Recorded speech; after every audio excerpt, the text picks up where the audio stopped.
siapa tamu kita kali ini? Kita panggil aja dia. Hai Yudi. Ya, selamat malam. Assalamualaikum warahmatullahi wabarakatuh. Waalaikumsalam.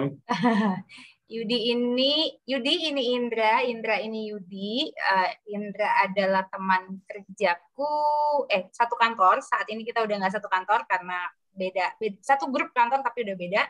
Nah, Yudi ini dulu kita pernah satu SMA-nya bareng, pernah sekelas, kelas 2 apa ya kalau nggak salah ya. Gitu. Setelah itu kuliah kita berpisah, ya, kuliah masing-masing. Dipertemukan oleh Facebook dan IG dan juga ada grup SMA ya. Tapi ya nggak terlalu intens juga ngobrolnya.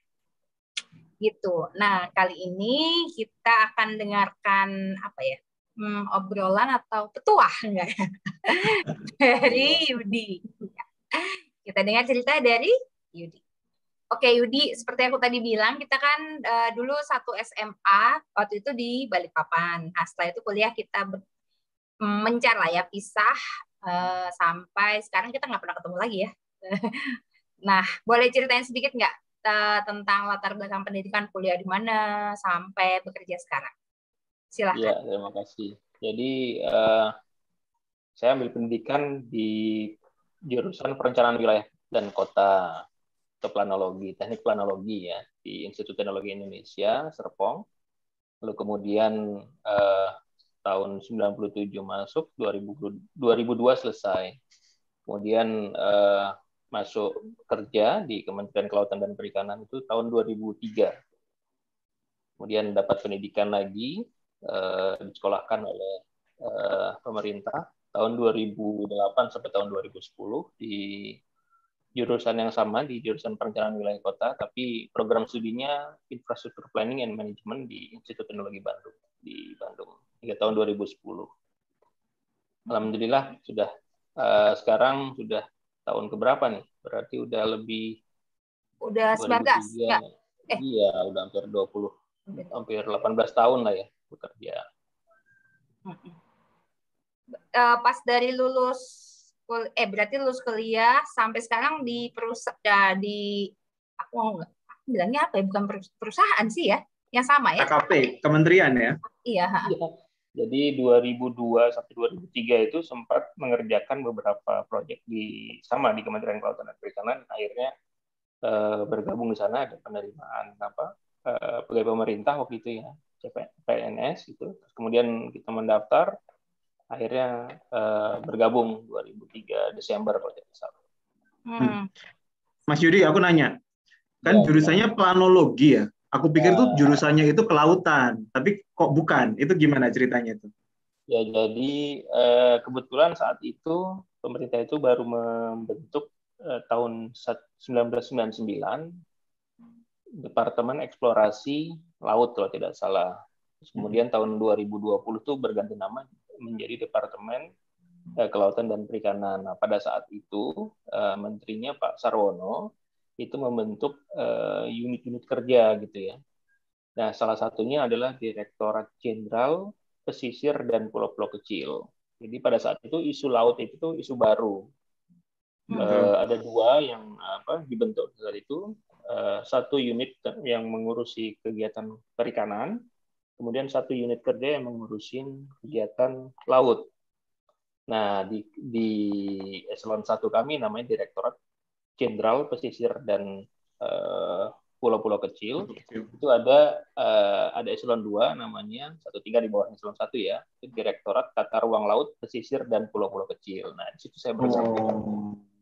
Jadi waktu itu kami saya ada bertiga pegawai baru ya. Itu bersama dengan senior kami ada 2 orang saat itu ditugaskan, jadi kami berlima itu ditugaskan untuk menyusun konsep tentang rencana tata ruang laut Indonesia. Nah, itu hal yang baru karena ini baru pertama kali di Indonesia dan kita harus belajar dari nol gitu ya. Bagaimana membuat rencana tata ruang atau bagaimana mengatur laut menggunakan pendekatan spatial planning waktu ya, perencanaan ruang yang baik gitu. Nah, itu kita cari konsep tuh dari tahun 2003, kemudian belajar apa sih dan seterusnya. Jadi itu saya tidak mengambil latar belakang saya tidak di perikanan, tapi akhirnya kami belajar gitu, apa itu ikan, bagaimana perilakunya, kemudian apa itu masyarakat pesisir, nelayan, bagaimana perilakunya, terus apa isu-isu yang ada gitu ya, seperti itu. Hingga akhirnya alhamdulillah ya, seperti sampai sekarang gitu. Mas Yudi, bentar. Kalau planologi laut sendiri itu ada nggak? Ada jurusannya nggak sih, Mas? Kalau planologi urban planning itu tata ruang itu kan ada ya yang di darat ya. Kan diuplek-uplek lah itu ya, dipelajari dengan dalam. Nah, tapi kalau yang spesifik di laut atau dikawinkan sendiri gitu, kayak yang tadi Mas Yudi cerita. Iya, jadi di awal itu memang ilmu itu baru. Jadi di dunia pada saat itu kita eksplorasi ya, itu semuanya lagi mencari bentuk gitu. Dan ternyata saya akhirnya belajar itu sampai ke Cina 2010, 2011, 2012 gitu ya. Ternyata pada tahun itu, jadi pada saat awal-awal itu ya, itu beberapa negara secara bersamaan itu bagaimana mengembangkan keilmuan itu. Jadi yang pertama itu Cina. Ternyata Cina itu sudah sejak zaman Kaisar abad ke-13, 15 itu sudah menyusun konsep itu ya. Terus kemudian yang kedua Amerika Serikat itu juga baru menerapkan itu, jadi ada undang-undang Coastal Management Act namanya, itu sudah lama itu tahun 70-an itu. Dan mereka ada banyak undang-undang yang mengatur tentang lingkungan, salah satunya pesisir itu. Tapi pada saat itu belum ada yang namanya Maritime Spatial Planning. Jadi baru tahun 2010 kalau tidak salah di Amerika Serikat itu ada namanya Presidential Order ya, seperti seperti keputusan presiden gitu ya pada saat zaman Obama kalau tidak salah itu. Jadi membuat task force untuk Maritime Spatial Planning. Jadi Indonesia itu salah satu pionirnya pada saat itu ya, walaupun kita masih mencari bentuk. Lalu kemudian di Uni Eropa juga ada beberapa negara seperti Jerman, kemudian Belanda, Belgia, dan beberapa negara Laut Baltik gitu ya. Itu sudah memulai hal yang sama, tapi pada skala kecil. Jadi dimulai dari Teluk, terus kemudian dimulai dari satu proyek, misalkan kalau di Uni Eropa itu bagaimana menentukan lokasi dibangunnya wind farm gitu ya. Jadi yang pembangkit listrik yang di perairan itu, atau bagaimana menentukan lokasi yang terbaik bagi budidaya perikanan di laut. Jadi misalkan ada keramba besar dan seterusnya itu. Jadi pada tahun itu kita masih belajar sama-sama dan kita bisa mencari bentuk gitu. Dan kita di awal istilahnya mengadopsi konsep yang kami belajar di urban planning dan kemudian terapkan di darat. Nah, itu tuh tantangan pertama itu. Jadi kita banyak trial and error juga ya dari sisi konsep. Begitu, ceritanya panjang sekali. Iya. Kak, aku jadi penasaran. Maksudnya kalau kita misalnya bikin urban planning tapi misalnya di kota atau di darat lah ya, di atas tanah gitu, itu kan kita bisa lihat dengan gampang ya. Tapi kalau misalnya untuk kelautan kan nggak bisa kita nyelam tiap saat gitu kan. Berarti kan teknologinya pastinya jauh lebih harus mumpuni lah ya, ibaratnya gitu. Berarti kan bukan hal yang sederhana dan murah, ya guys. Betul. Jadi bedanya itu kalau di darat kan 2 dimensi ya, gitu ya, sama Mas Indra. Jadi dia juga misalkan ada tanah gitu, terus kemudian ya sudah di tanah itu kita rencanakan apa gitu. Terus kemudian kita bisa gambar itu kan, si warna ini dan segala macam kita atur. Oh, perumahan di sini, perumahan harusnya dekat dengan akses jalan, dekat dengan infrastruktur publik, misalkan lapangan, sekolahan. Terus kemudian kita kasih jarak dengan kantor. Nah, prinsip itu yang kita adopsi pertama. Kemudian yang kedua, prinsip 3 dimensi. Jadi pemanfaatan ruang laut itu mulai dari permukaan atas perairan gitu ya. Kemudian kolom perairan, terus kemudian lantai lautnya, seabednya, sama lantai bawah laut. Nah, alhamdulillah pada saat itu banyak program-program bantuan dari lembaga donor asing gitu ya. Jadi ada World Bank, terus kemudian ada ADB, Asian Development Bank, Lalu kemudian dua program besar ini tuh membantu istilahnya apa? Mengenhance kami. Jadi jadi ada project namanya Marine Coastal Resources Management Project gitu ya. Itu mengadopsi konsep dari US Coastal Management Act, kemudian istilahnya dicoba terapkan lah istilahnya, tapi dengan adaptasi atau penyesuaian gitu. Nah, akhirnya pada tahun 2007 itu Indonesia itu memiliki undang-undang pengelolaan wilayah pesisir dan pulau-pulau kecil. Nah, itu pertama. Jadi belajar dari banyak negara, terutama kita waktu berkiblat ke negara-negara maju lah ya. Kemudian akhirnya 2007 memiliki undang-undang wilayah pesisir dan pulau-pulau kecil. Nah, itu yang menjadi istilahnya batu pertama kami, bahwa ada regulasi secara nasional yang mengikat harus melakukan ini dan seterusnya. Jadi perjalanan dari 2000 sampai 2007 itu butuh 7 tahun itu. Kami menggodok gimana seharusnya laut itu diatur, kemudian orang yang dikendalikan. Nah, itu yang itu. Nah, mengenai teknologi, memang kita harus punya teknologi itu, dan saat ini juga kita masih istilahnya ya seperti perairan gitu ya, atas udara, atas perairan. Secara teknis kita harus mengetahui ini apa aja ada di sana kan. Nah, kita bisa memprediksi itu menggunakan citra satelit. Ya. Bantuan penginderaan jauh, teknologi penginderaan jauh, sama mungkin dengan isu misalkan tempat judi bekerja gitu ya.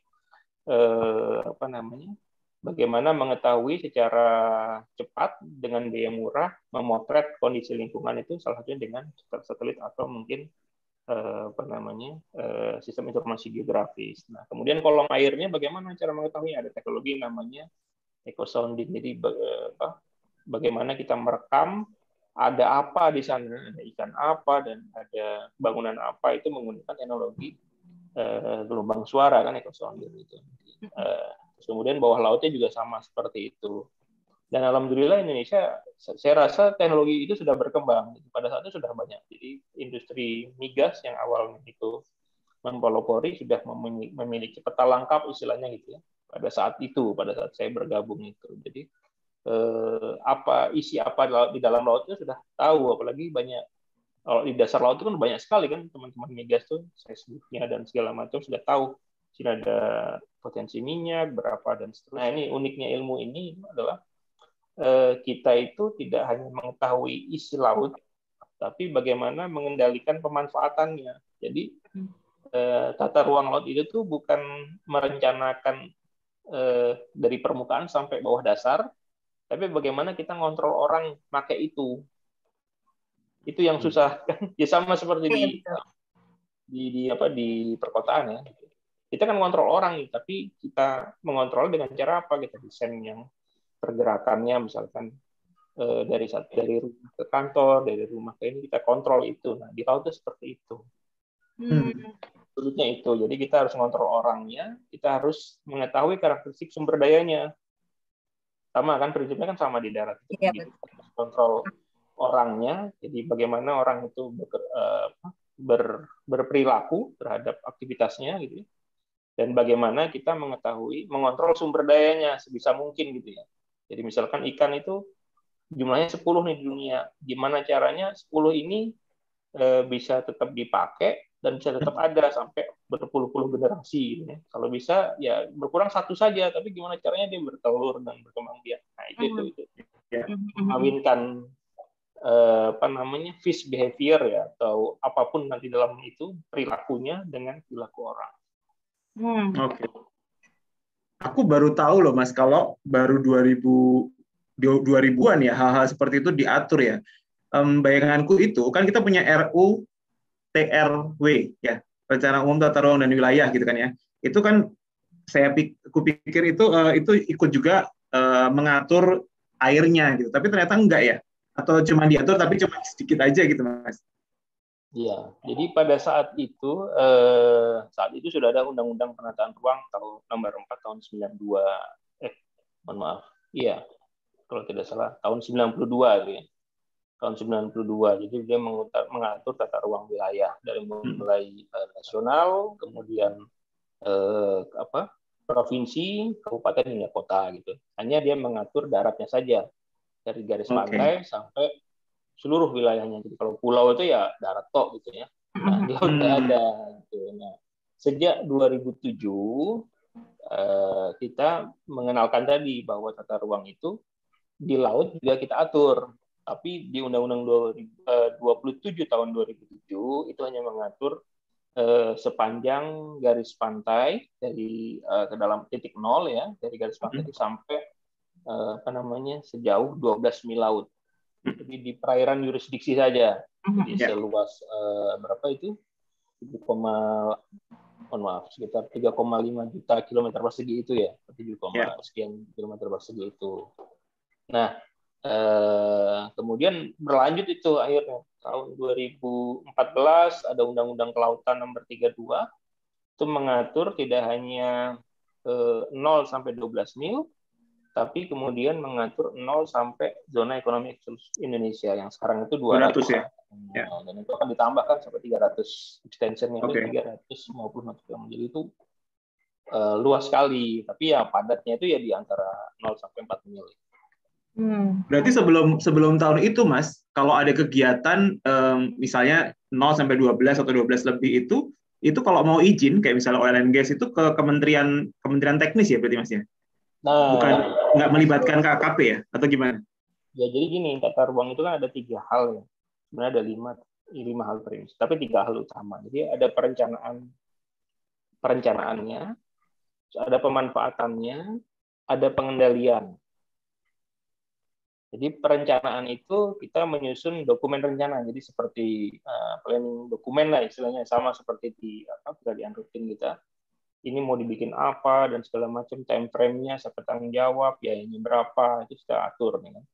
Kemudian pada saat pemanfaatan, nah itu baru diisi itu. Di yang tadinya rencana kita kerjakan gitu. Nah, terus kemudian akhirnya di pengendalian, bagaimana supaya mengendalikan. Nah, izin itu baru kita karena ini kita termasuk yang baru ya, sektor yang baru mengatur laut. Padahal pada saat kami terbit tahun 2007, Undang-Undang 27 itu sudah ada kementerian lain nih seperti Migas, seperti kementerian sektoral lain ya, Kementerian Lingkungan Hidup dan seterusnya itu yang sudah mengatur duluan itu. Nah, karena kita datang belakangan, akhirnya yang terjadi adalah kita kompromi, dan proses kompromi itu baru clear nih itu sejak terbitnya Undang-Undang Cipta Kerja. Undang-Undang Cipta Kerja ini kan nomor 11 tahun 2020, tahun 2020 kemarin itu baru clear dari tahun 2007. Jadi artinya lebih dari 13 tahun itu baru clear. Clearnya apa? Jadi ada sekarang itu di Undang-Undang Cipta Kerja itu ada banyak peraturan pemerintah. Salah satunya peraturan pemerintah nomor 5 tahun 2021 dan peraturan pemerintah nomor 21 tahun 2021. Nah, nomor 5 itu mengatur perizinan berusaha yang beresiko ya. Kemudian yang kedua, peraturan pemerintah nomor 21 tahun 2021 itu mengatur penyelenggaraan penataan ruang. Nah, saat ini perizinan itu hanya ada 3 kalau tidak salah. Jadi perizinan berusaha itu ada 3 di Indonesia itu. Perizinan dasar, perizinan lingkungan, sama perizinan operasional. Nah, perizinan dasar itu di PP 21 di pasal 4 dan pasal 5 itu hanya dimiliki kewenangannya itu diatur oleh 2 menteri. Di darat itu Menteri ATR BPN, di laut itu adalah Menteri Kelautan Perikanan. Jadi apapun kegiatannya di Indonesia itu, kalau di darat ya seperti kita mau bangun rumah dan seterusnya, berarti dia harus memiliki perizinan dasar. Perizinan dasar yang diterbitkan oleh Menteri ATR BPN. Kalau misalkan Mas Indra mau bangun rumah, nah itu harus mengajukan tuh ke Dinas Perizinan 1 pintu ya, terpadu 1 pintu, dan muncul namanya persetujuan kegiatan pemanfaatan ruang PKKPR. Itu di darat nih. Kalau di laut namanya persetujuan kesesuaian kegiatan pemanfaatan ruang laut L. Bedanya itu. Nah, setelah itu terbit, kemudian prosesnya itu kan step by step proses ya. Step kedua adalah mengurus perizinan lingkungan. Kalau luas berdampak besar, AMDAL, Jadi kalau yang luasan kecil dan masih bisa resikonya menengah ke bawah gitu ya, itu menggunakan UKL sama standar. Setelah itu terbit baru mengurus izin lingkungan. Dan itu step by step proses menggunakan itu situs OSS Go ID itu. Jadi baru clear itu setelah 13 tahun. Nah, pada saat 2007 diterbitkan itu belum entry into force lah secara efektif gitu ya. Kemudian ada revisi di undang-undang namanya jadi Undang-Undang 27 2007. Terus kemudian diperbarui menjadi Undang-Undang 1 tahun 2014. Nah, pada saat 2007 lahir itu dikenalkan konsep hak atas perairan pesisir. Nah, ini bedanya. Jadi kalau di tanah itu ada hak atas tanah ya, pemilikan gitu ya. Ujung-ujungnya ada land title gitu. Jadi ada sertifikat, ada mungkin sertifikat itu untuk dikuasai pribadi namanya sertifikat hak milik, kalau dikuasai negara namanya sertifikat hak pakai. Nah, pada saat 2007 terbit itu dikenalkan namanya hak penguasaan perairan pesisir, HP3. Itu ditentang oleh banyak pihak karena ini kita kalau di Natural Resources Management itu ada teori namanya Common Pool Resources. Jadi ada satu sumber daya itu yang tidak bisa dimiliki oleh siapapun.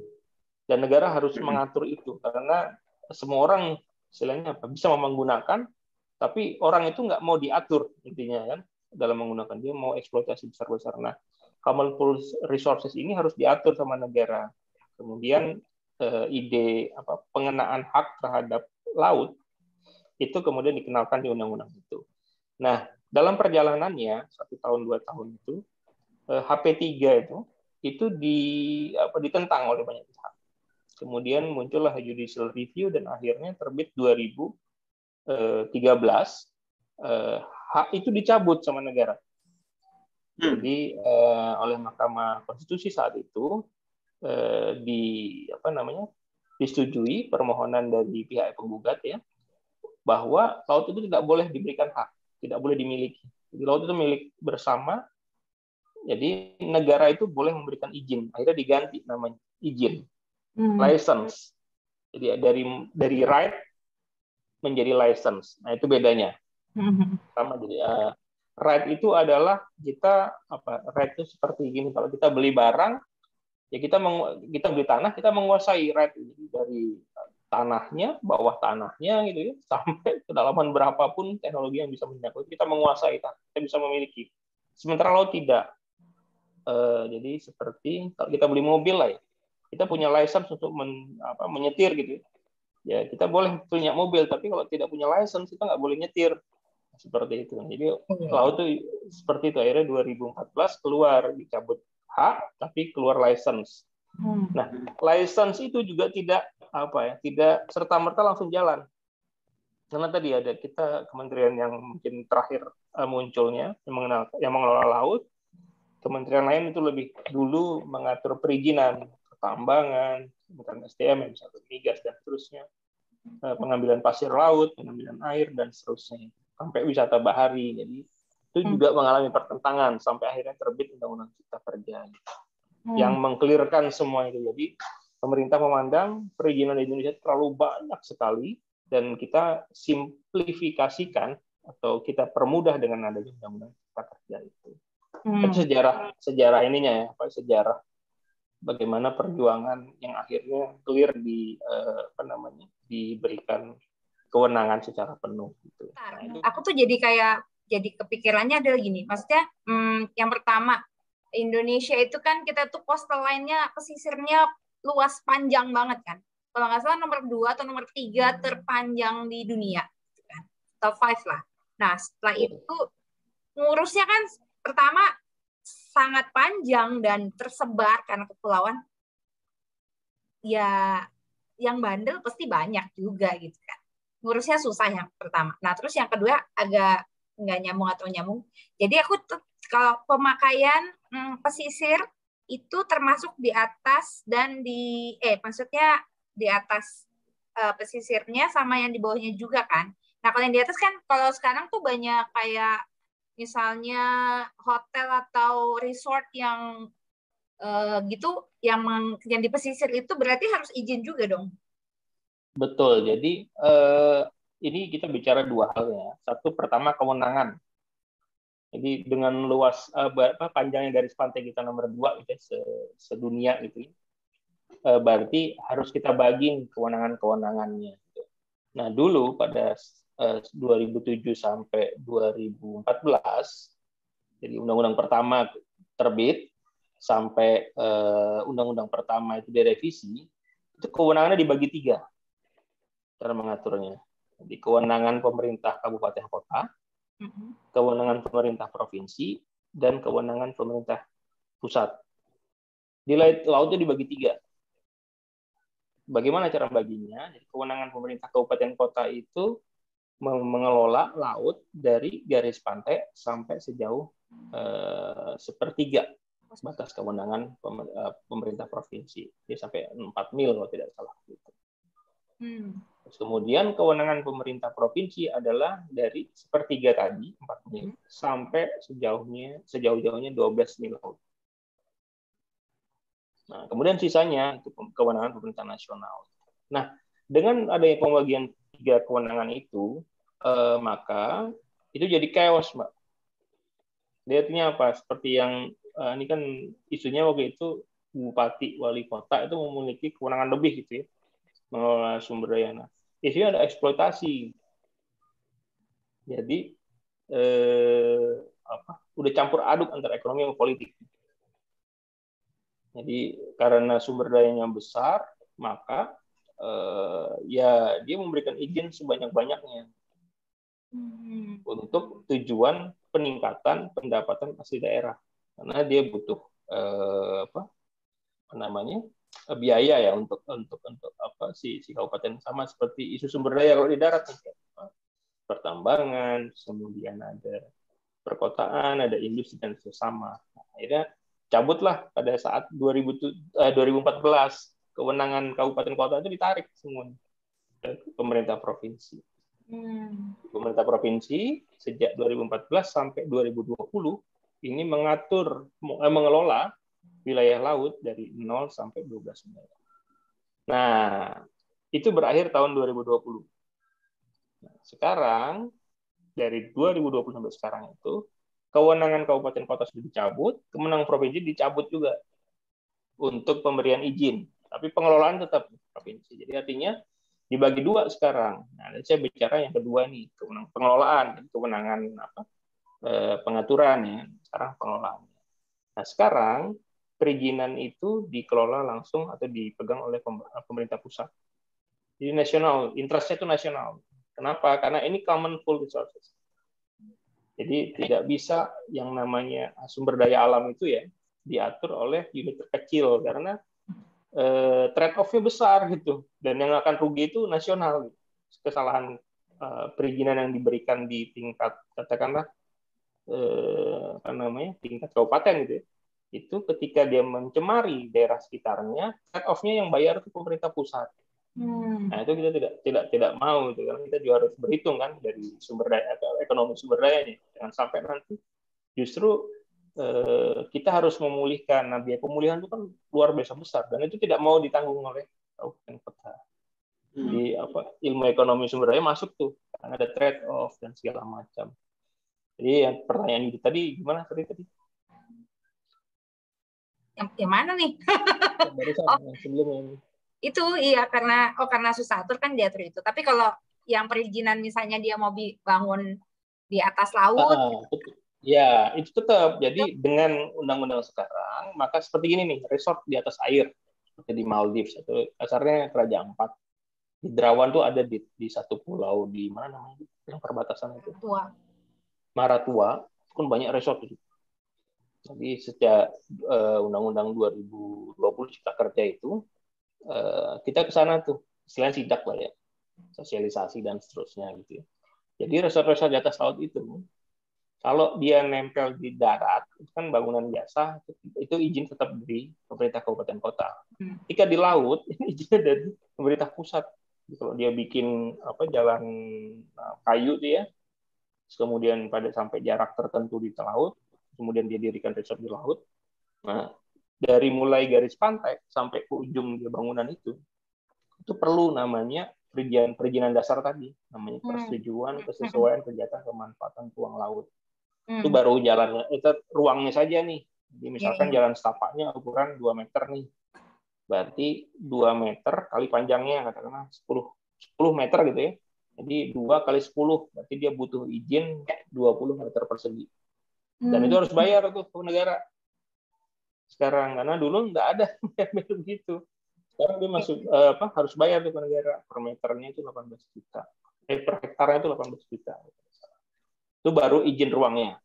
Kemudian izin aktivitasnya belum. Dia kan harus bikin hotel, biasanya hotel ya.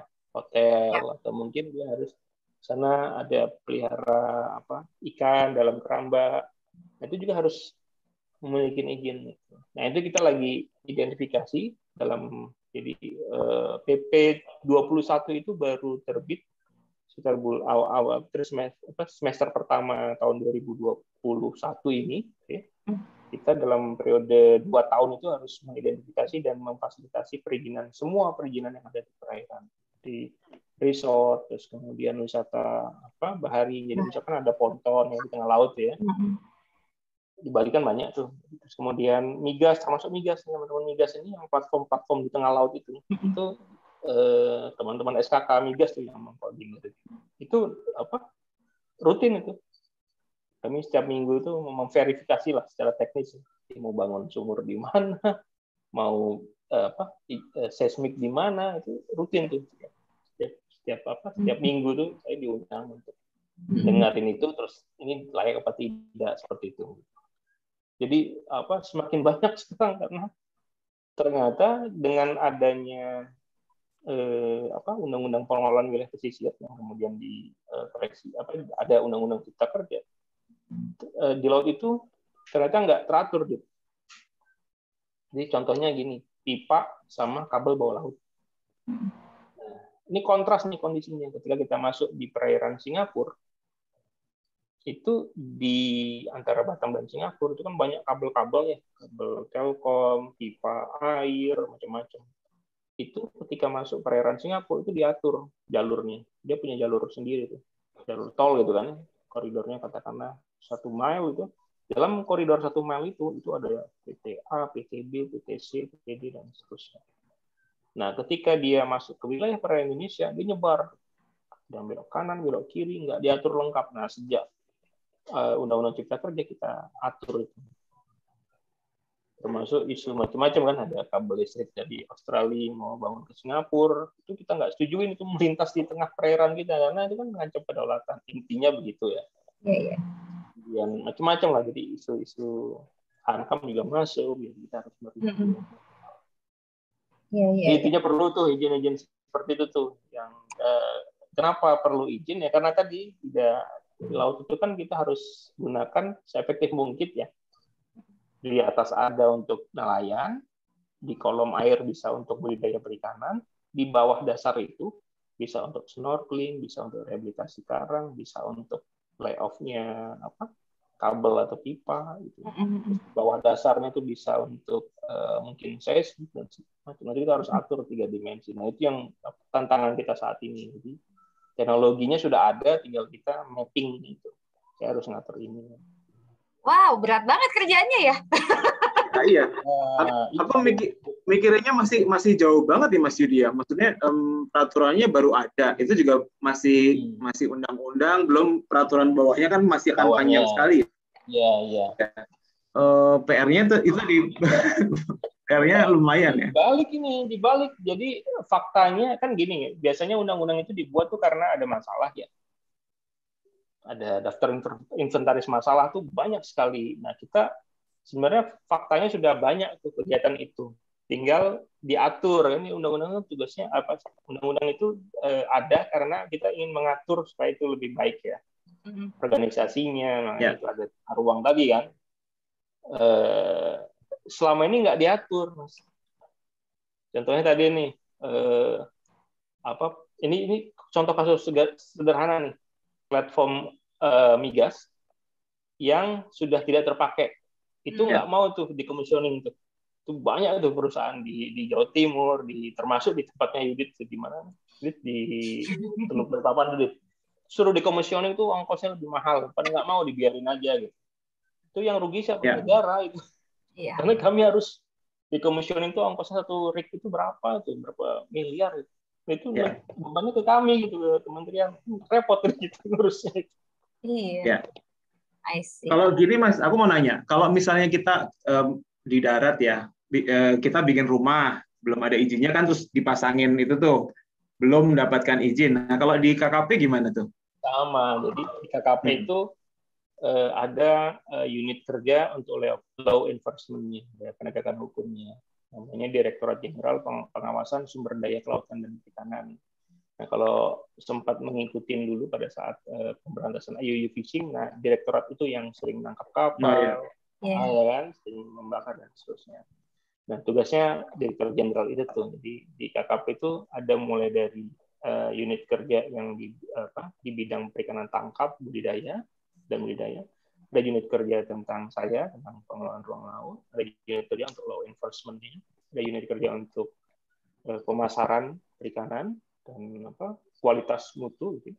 Ada karantina ikan yang menjaga di pintu-pintu masuk dan pintu keluar, ada unit kerja riset, dikomplit tuh, dan SDM yang penyuluh perikanan dan seterusnya. Jadi law enforcement dan kita tidak bisa kerja sendiri, walaupun kita punya, kalau saya sekarang itu ada 4 undang-undang atau 5 undang-undang yang saya harus laksanakan, dan kita tidak bisa bekerja sendiri. Jadi di laut itu aparat penegak hukum itu selain dari unit di Kementerian Kelautan ada kepolisian ya, ada nama polisi laut, polisi air dan udara, kemudian ada TNI Angkatan Laut gitu, sama Badan Keamanan Laut Bakamla gitu, untuk yang isu-isu perbatasan, isu-isu smuggling dan seterusnya. Ada banyak, ada 7 institusi waktu itu. Mas Yud, kalau kan dengan ketentuan baru, peraturan-peraturan baru gitu ya, dengan hukum-hukum baru, kalau menurut hitungannya KKP, tingkat compliance-nya orang Indonesia ini, seluruh wilayah Indonesia ini sekarang udah berapa?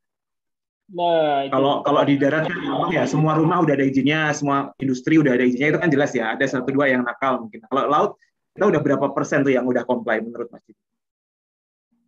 Kalau saya belum punya datanya ya, tapi ada, jadi kita memiliki indikator kinerja utama atau key performance indicators. Jadi saya pun pribadi itu punya individual KPI lah. Kita jama. Itu untuk compliance level di pelaku usaha maupun masyarakat itu targetnya tinggi.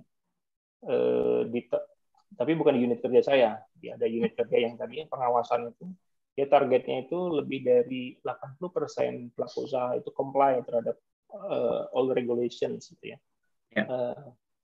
Tapi itu target, artinya ada manualnya bagaimana cara menghitung dan seterusnya. Nah, hemat kami saya belum tahu secara pasti angkanya, tapi compliance level itu sangat tergantung dengan banyak hal gitu ya. Saat ini mungkin rendah. Karena apa? Di laut itu banyak sektor yang pakai ya. Kalau profilnya, kalau yang namanya usaha besar, perusahaan itu lebih mudah istilahnya di manage, yang sehingga asumsinya compliance levelnya lebih tinggi terhadap regulasi karena dia sudah ada peraturannya, SOP-nya dan seterusnya. Yang susah itu adalah yang katakanlah yang non berusaha. Misalkan bukan non berusaha ya, tapi seperti nelayan kecil itu. Profilnya begini. Kalau kegiatan perikanan di Indonesia itu 95% kegiatan penangkapan ikan dilakukan oleh nelayan skala kecil. Hanya mungkin 95% ini pelakunya atau volume yang diambil, Mas? Jadi 95%-nya hitungannya dari total jumlah nelayan. Jumlah pelayannya, bukan ikan yang diambil, Mas. Bukan. Siapa tahu jumlah nelayan kecilnya emang banyak, tapi yang diambil cuma dikit, siapa tahu, saya nggak tahu. Jadi komposisinya begini, 95% itu dari jumlahnya saja. Ini jumlah yang beroperasi. Pelaku ya. Pelaku yang menangkap ikan itu sekitar 2 jutaan. Ya. Artinya jumlah kapalnya itu kan lebih kurang saja, satu orang kapal. Oke. 95% itu nelayan skala kecil. Nah, ini yang susah diatur. Oke. Maksudnya susah diatur itu bagaimana? Bahasanya ini yang harus kita kontrol, kita kendalikan. Nah, mereka biasanya ini behavior-nya itu ya. Ini hanya menangkap ikan apa istilahnya berapa jam saja di laut. Kalau kami istilahnya one day fishing, 1 hari saja gitu ya, 2 hari gitu ya, dalam waktu terbatas. Terus kemudian dia tidak jauh-jauh nih, istilahnya mungkin sampai 4 mil laut gitu ya. 4 mil laut kan kali ikan 1,8 hampir 8 kilo lah ya, jauh tuh kan. Apa water distance kayaknya kayak walking distance kita lah ya, 8 kilo itu kan. Nah itu yang nangkep situ aja. Bayangkan 95% kapal-kapal kecil tadi itu berada di perairan di pesisir kita yang sampai jauh 4 mil, atau di Pulau Jawa. Nah 95% itu konsentrasinya ya di Jawa, bukan di Sumatera, bukan di Bali, Jawa, Kalimantan, Sulawesi dan seterusnya. Jadi betapa crowded-nya gitu. Di Jawa itu juga profilnya pantai utara Jawa yang paling banyak, bukan pantai selatan, karena di masing-masing pantai beda-beda karakteristiknya. Ya. Pantai selatan Jawa besar gelombangnya, maka nelayannya sedikit gitu ya, relatif dibandingkan dengan pantai utara Jawa yang dia kan paparan Sunda, jadi kedalaman maksimum sekitar 100 meter gitu. Ikannya ditangkap terus tiap hari. Jadi ada satu jurnal di Belanda itu kita baca tahun 1930 itu. Si penulis jurnalnya peneliti Belanda atau pegawai administrasi Belanda menulis setiap hari itu ikan ditangkapin di Pulau Jawa. Ikannya itu gimana cara ikan berkembang biak kan itu juga harus kita pikirkan kan. Setiap hari diambilin belum besar udah ditangkap ya habis lama-lama. Karena mereka kalau misalnya nggak ini ya, maksudnya ya terlepas pendidikannya ya, maksudnya ketika dapat ikan yang wah ikannya masih kecil nggak dibalikin ya, tetap ya udah diambil aja ya. Ya tetap apa aja, apalagi kan alat tangkapnya macam-macam. Ada yang itu yang dulu kan kita trawl itu ya. Jadi alat tangkap itu ada yang pancing, ada yang ramah lingkungan, yang pancing biasa gitu. Sampai ada yang pakai bom kan. Iya. Yang pakai ada yang pakai trawl. Trawl itu kan jaring besar gitu kan, ditarik oleh 2 kapal atau tarik mesin. Itu semuanya dapat tuh dari ikan, terumbu karang, sampah.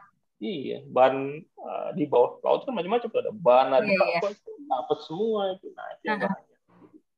Kita mengendalikan cara menangkapnya, sama kita mengendalikan orangnya kan, gimana dia cara nangkep kan. Nah, itu juga harus diatur. Ntar, ini kalau tentang ini kan berarti tentang pemanfaatan isi laut lah ya. Kemarin tuh aku bisa nonton Netflix. Salah satunya itu cerita tentang mama di Papua Barat. Jadi ini dia mungkin kayak kelompok ibu-ibu sana yang berusaha mengatur dalam skala kecil di lingkungannya aja untuk pemanfaatan isi laut. Jadi ketika dia cek ada yang diving, free dive ya, dia cek oh di sini lagi sedikit nih kecil-kecil, sehingga mereka tuh kerjasama dengan gereja di sana menempatkan misalnya dalam 6 bulan tidak boleh mengambil apapun yang ada di sini sampai mereka tumbuh lagi dan dibiarkan punya habitat yang tenang lah ya untuk berkembang biak. Setelah itu kalau misalnya udah lewat 6 bulan dianggap sudah bisa diambil lagi baru boleh gitu. Nah, terus berarti mungkin kalau KKP juga ikut mengajak masyarakat untuk ikut membantu pengawasan dan pengelolaannya ini juga dong. Iya, justru itulah hebatnya Indonesia karena dia punya ilmu yang dulu itu sebenarnya sudah ada di namanya ilmu, kalau kita kan traditional knowledge ya atau local knowledge itu ya. Dia sudah tahu tuh ilmu itu dari zaman dulu. Kita ini yang ilmu barat kita ini namanya tata ruang itu istilahnya baru di internalize atau baru dikonsepkan itu ya, itu baru-baru saja padahal sudah ada ilmu itu sebenarnya dari sejak zaman dulu. Itu akhirnya saya belajar juga, artinya mereka justru lebih arif dan wisdomnya itu muncul karena dengan itu, tapi pada skala mikro ya. Iya. Yang dilakukan masyarakat itu adalah skalanya. Nah, pemerintah lakukan itu kan di scale up ya, jadi nation kan. Nah, pada skala lokal itu justru itu yang berhasil. Jadi kan amalkan macam-macam tuh. Pengaturan laut itu lah. Kalau di Papua, di daerah Maluku itu namanya SASI. Iya, SASI. Namanya Panglima Laut. Nah, kalau di Bali, NTB namanya Awit-Awit, itu sudah ada tuh pengaturan. Mereka sudah paham. Nah, itu bagusnya itu. Jadi mereka membuka dan menutup. Jadi ilmu itu ada juga di ilmu yang kita belajarin di barat ini ya. Kita kan western side gitu ya. Tapi ilmu yang di masyarakatnya sudah ada gitu. Sejak zaman dulu. Itu hebatnya Indonesia itu. Itu sudah ada, itu diatur di mana boleh tangkap, apa yang harus ditangkap, misalkan tadi lola, kepiting, lobster, ikan. Iya. Sudah ada. Iya. Jadi itulah kita belajar akhirnya dari situ. Ternyata Indonesia itu sudah punya itu dan kita mengadopsi konsep itu. Jadi kita mengawinkan yang local traditional knowledge itu dengan western knowledge tadi yang katanya dari negara maju bagus dan seterusnya itu kita kawinkan. Itulah Indonesia.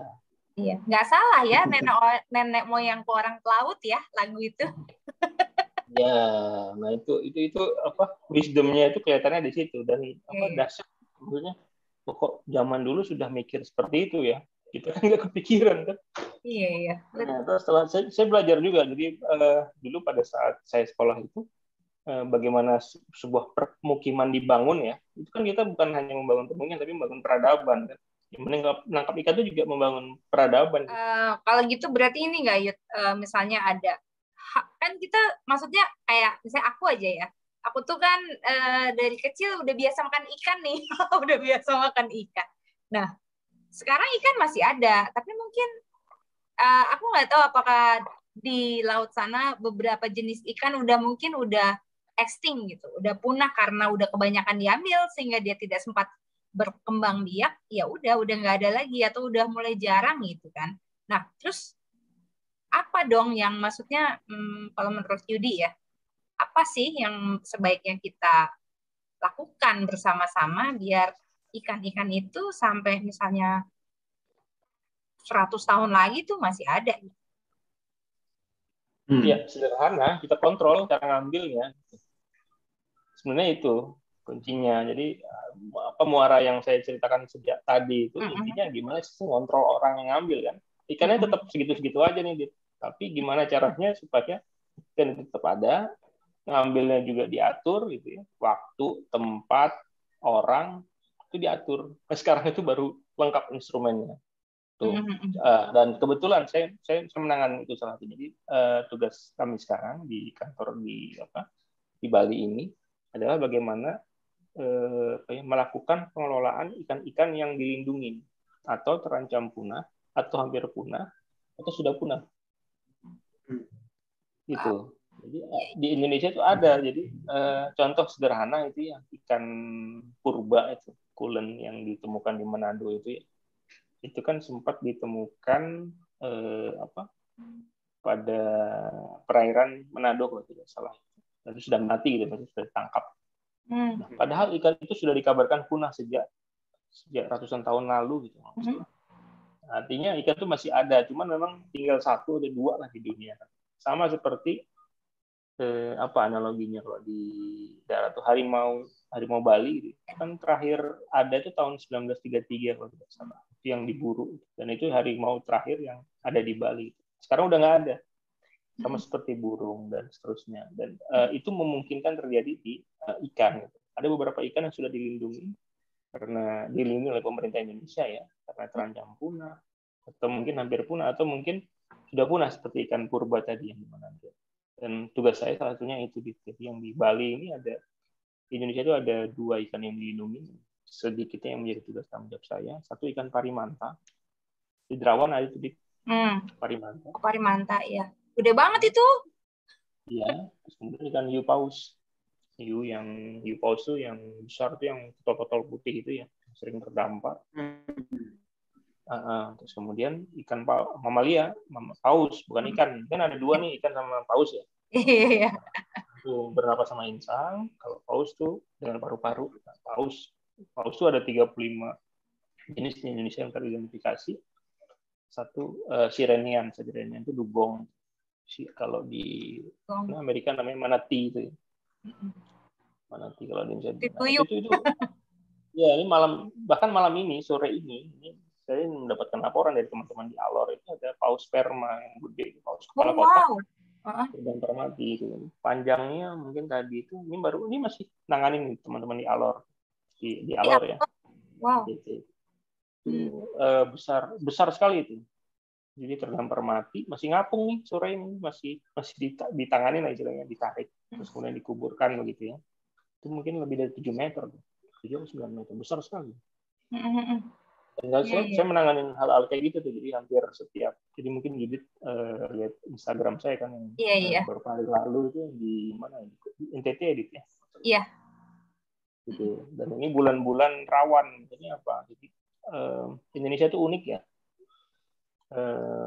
Indonesia itu unik kenapa? Karena mamalia tadi itu tuh melewati perairan Indonesia.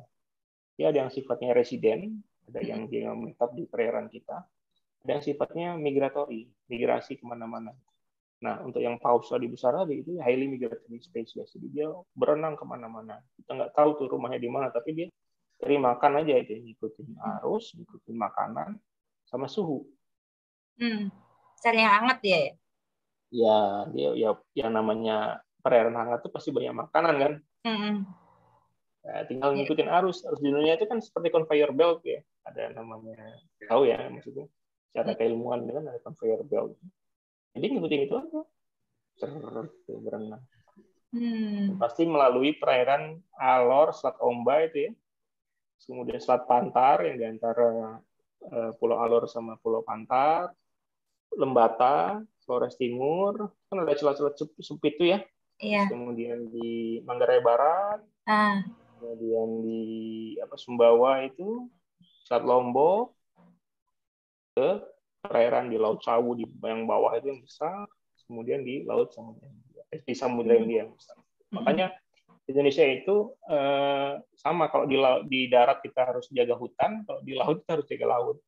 Iya. Kita menetapkan kawasan konservasi perairan namanya. Jadi Marine Protected Area (MPA).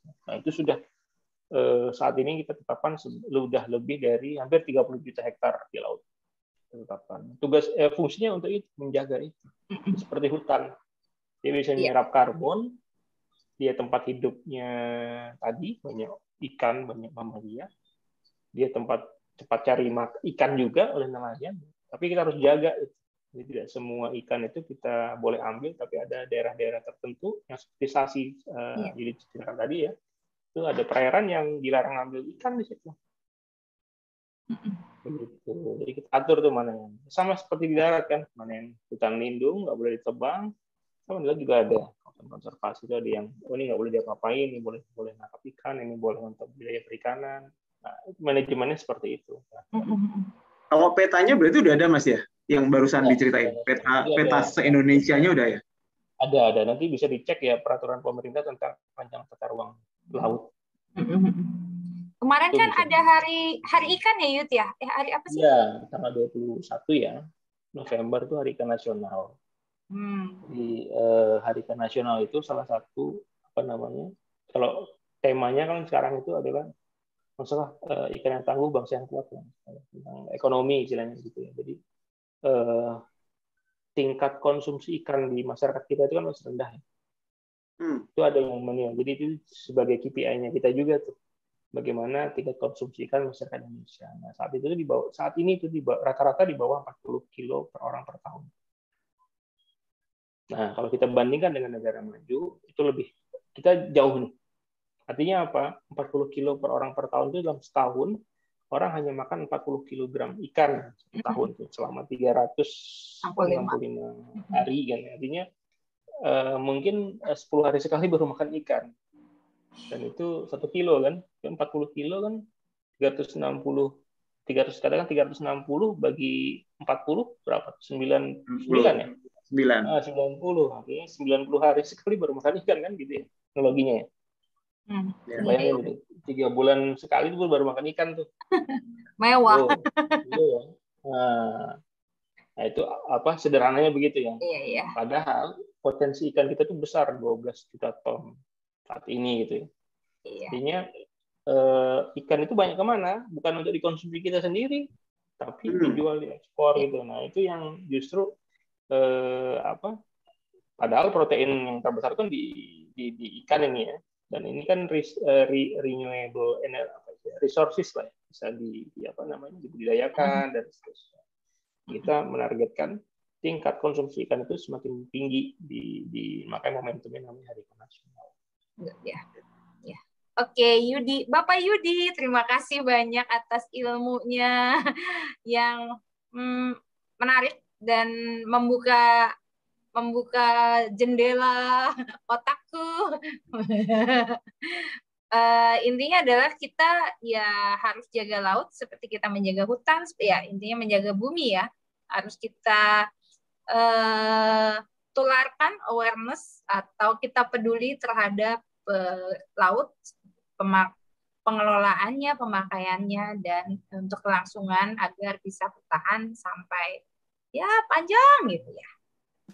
Oke Yudi, terima kasih banyak sudah meluangkan waktu. Semoga sehat-sehat, terus menginspirasi, memberikan keilmuannya kepada banyak orang dan bisa menularkan semangat untuk tetap menjaga laut. Oke teman-teman, sampai sini dulu berbagi cerita. Kalian juga stay safe, sehat-sehat. Sampai jumpa. Bye-bye. Yudi, thank you. Terima kasih Mas Yudi.